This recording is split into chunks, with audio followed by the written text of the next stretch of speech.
नमस्कार दोस्तों, ITI second year सभी ट्रेडों के लिए जो इम्प्लीमेबिलिटी स्किल के एमसीक्यू सीरीज चला रहे हैं, उसमें आज का वीडियो नंबर 5 है। तो आइए 5 वीडियो के पहले क्वेश्चन की तरफ, और जो पीछे 4 वीडियो हुआ है उसका प्लेलिस्ट बन गया है, चैनल पर आप विजिट कर लीजिएगा।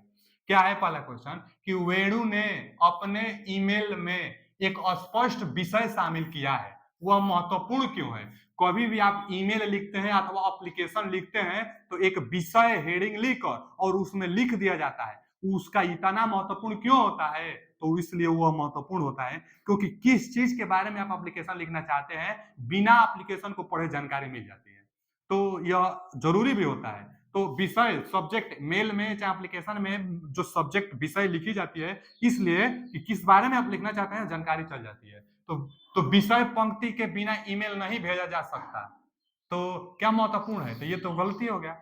अब कंपनी को यह बताना कि ईमेल किसके बारे में है, तो ये सही है। वो कंपनी में स्पष्ट रूप से ईमेल भेजना चाहती है, तो क्या सही है कि कंपनी को बताना कि ईमेल किसके बारे में है। सब्जेक्ट यही ना होता है कि किसके बारे में है, तो पता चल जाता है। तो B option is right answer. अगला क्वेश्चन कि आपको यूट्यूब पर टिप्पणियों का उत्तर क्यों देना चाहिए? डिस्क्रिप्शन का दिया है ना कि you reply to comment on YouTube. YouTube पर कमेंट का रिप्लाई क्यों देना चाहिए? तो अधिक वीडियो पाने के लिए, तो गलत। इसलिए कि दर्शक जुड़ाव महसूस कर सके, ये भी नहीं सही है। इंटरनेट का उपयोग कर इंटरनेट का उपयोग करने के लिए, तो ये भी नहीं है।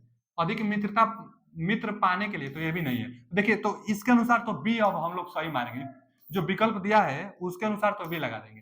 क्या दिया है? इसलिए कि दर्शक जुड़ाव महसूस कर सके। जैसे यूट्यूब पर आप कमेंट कोई भी, जैसे आप ही कोई वीडियो बनाए हैं और उस जैसे हम ही वीडियो बना रहे हैं, वीडियो अपलोड करेंगे, जो कमेंट होगा कमेंट में आप जाकर कुछ कमेंट करेंगे, चाहे कोई बंदा कमेंट किया आप उसका रिप्लाई देंगे, तो यही ना महसूस होगा कि आप जुड़ाव मतलब जुड़े हुए हैं, एक दूसरे से जुड़े हुए हैं, जुड़ाव महसूस कर रहे हैं। तो वही इसलिए कि दर्शक जुड़ाव महसूस करते हैं। तो B option is right answer. जुड़ाव महसूस करने के लिए कमेंट करने से यह फायदा होता है कि एहसास होता है। फिर आगे कि सीआई इलेक्ट्रीशियन पद के लिए आवेदन कर रही है, उसे कंपनी का अपना ईमेल कैसे शुरू करना चाहिए? कंपनी का जो ईमेल होगा कैसे शुरू करना चाहिए? चुटकुलों के साथ, तो गलत है। अपने पसंदीदा फोटो के साथ, तो ये भी गलत है। आगे एक अस्पष्ट विषय पंक्ति और विनम्र अभिवादन के साथ, तो ये सही है। कंपनी के लिए आप आवेदन करना चाहते हैं, मेल करना चाहते हैं, तो एक अभिवादन तरीके से और अस्पष्ट जानकारी इसके साथ करेंगे, शौक के साथ नहीं करेंगे। इसलिए C option is right answer. अगला क्वेश्चन क्या है कि राहुल नौकरी के लिए आवेदन कर रहा है, उसे अपने नौकरी आवेदन ईमेल में इनमें से कौन सा दस्तावेज संलग्न करना चाहिए? ईमेल के साथ क्या दस्तावेज जो होना चाहिए कि वो अटैच करना चाहिए? तो जन्म प्रमाण पत्र, तो ये तो नहीं।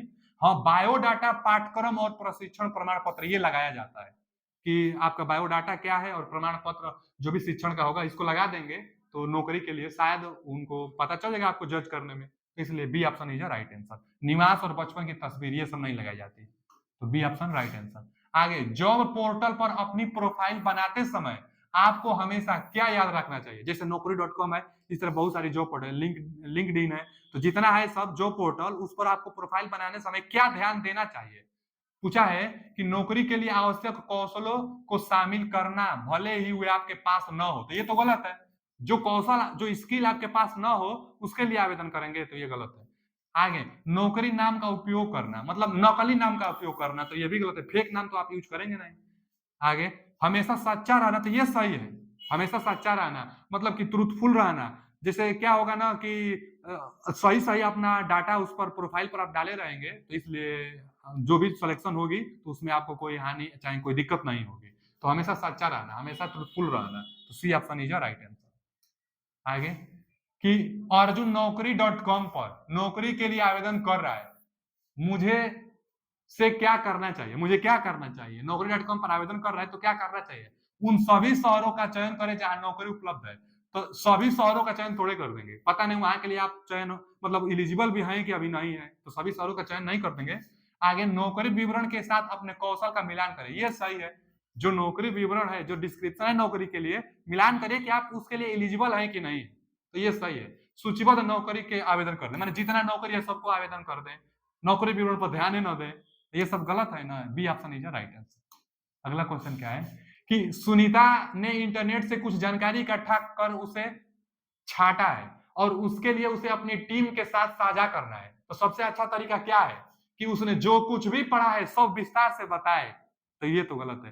उसको टाइम भले लगा हो सब जानकारी इकट्ठा करने में, अब जो लगा है उतना फिर टाइम लगी तो ये तो सही तरीका है नहीं, तो ये सब अपने टीम को नहीं बताएगी। आगे, केवल मुख्य बिंदुओं को स्पष्ट रूप से साझा करे, यदि संभव हो तो सरल शब्दों और चित्रों से प्रयोग करे, तो ये सही है। और जो टीम मेंबर है अपनी टीम को बताना चाहती है, जो सर्च वर्च की है, तो मेन बात को बस बताएगी, कम टाइम में मीटिंग हो जाए संपन्न, तो इसलिए B option is right answer. ये सब तो होगा नहीं विकल्प। अगला क्वेश्चन, नेक्स्ट क्वेश्चन है ना कि आप जो सीखते हैं उसके बारे में सोचना अच्छा क्यों है? जो आप भी सीखते हैं उसके बारे में क्यों सोचा जाता है, क्यों सोचना अच्छा है? ताकि याद रह सके ज्यादा से ज्यादा दिन तक। तो क्या पहले दिया है, यह एक अच्छा मतलब पास टाइम है, तो ये तो गलत है। टाइम पास करने के लिए थोड़े सोचा जाता है। आगे, यह बेहतर ढंग से याद रखने और समझने में मदद करता है, तो ये सही है। बेहतर जो आप सीखते हैं उसके बारे में सोचने से आपको याद रखने में मदद करता है। अब इसमें लिखावट सुधारता है या इनमें से कोई नहीं, तो ये तो होगा नहीं, इसलिए B option is right answer. अगला क्वेश्चन क्या है कि जॉब पोर्टल क्या है? जॉब पोर्टल क्या है? जहां पर जो वो मिलती है वही ना जॉब पोर्टल होता है। तो एक इमारत जहां काम ढूंढते हैं, ढूंढे जाते हैं, तो ये तो गलत है। फिर आगे, एक ऐसी जगह जहां आप गेम खेल सकते हैं, जॉब पोर्टल पर गेम कहां से खेलते हैं? आगे, एक विशेष कमरा जहां नौकरी के लिए साक्षात्कार ऑनलाइन होते हैं, तो कमरा थोड़े, जॉब पोर्टल कमरा कहां से होगा? फिर आगे, एक वेबसाइट जहां कंपनियां नौकरी पोस्ट करती है और उन्हें खोज सकते हैं और आवेदन कर सकते हैं, तो D option is right answer. Job portal तो यही है ना। अगला क्वेश्चन, यदि आप इलेक्ट्रीशियन के रूप में प्रशिक्षित हैं और दिल्ली में नौकरी चाहते हैं, तो आपको जॉब पोर्टल में, जॉब पोर्टल जो बात है उसमें क्या टाइप करना चाहिए? आप दिल्ली में इलेक्ट्रीशियन पद के लिए जॉब चाहते हैं तो आप क्या सर्च करेंगे? सर्च करेंगे इलेक्ट्रीशियन जॉब? तो नहीं, दिल्ली में चाहिए तो इलेक्ट्रीशियन जॉब नहीं सर्च करेंगे। दिल्ली जॉब, ये भी नहीं। इलेक्ट्रीशियन जॉब इन दिल्ली, तो ये सही है। Electrician job in Delhi, Delhi में इलेक्ट्रीशियन जॉब, ये सर्च करेंगे। और इलेक्ट्रीशियन ट्रेनिंग तो करेंगे नहीं। तो इतना ही क्वेश्चन था। मिलते हैं अगले किसी नए अध्याय के साथ अगले वीडियो में। अभी के लिए इतना ही। थैंक यू, धन्यवाद।